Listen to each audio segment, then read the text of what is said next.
پڑھتے ہیں حسین کا شجرہ، تو بتا یزید کا شجرہ۔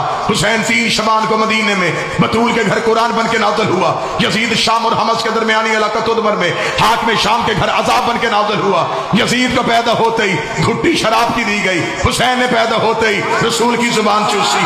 یزید کا نانا بجدل عیسائی خاندان سے تھا، حسین کا نانا سید المرسلین ہاشمی خاندان سے تھا۔ یزید کی ماں میسون جس کے ناچ گانے کو پسند کر کے حاکم شام نے اس کے ساتھ نکاح کیا تھا، حسین کی ماں وہ زہرا تھی جو ایک لمحے کے لیے سجدے سے فراموش رہی، جس کے حیا کا نام قرآن تھا، جس کے نوکر کا نام جبرائیل تھا۔ یزید کا دادا ساری زندگی مخالفت رسول کرتا رہا، حسین کا دادا ابو طالب ساری زندگی حفاظت رسول کرتا رہا۔ یزید کی دادی ہندا جس نے رسول کے چچا حمزہ کا کلیجہ چبایا، حسین کی دادی فاطمہ بنت اسد جس کی قبر میں رسول لیٹا، جس کو کفن محمد کے کرتے کا ملا۔ یزید کا ایک ہی بھائی تھا جو پاگل ہو کے مر گیا، حسین کا بھائی حسن مسند امامت کا تاجدار بن گیا۔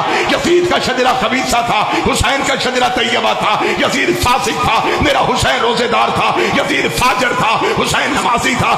اس لیے 26 رجب کو ولید کے دربار میں کھڑے ہو کے حسین نے یہ جملہ کہا تھا، او ولید لکھ یزید سے میں تیری بیعت کروں تو کروں کیسے؟ میرے بابے جیسا تیرا بابا نہیں، میرے دادے جیسا تیرا دادا نہیں، میری ماں جیسی تیری ماں نہیں، تجھ جیسا میں نہیں، مجھ جیسا تو نہیں۔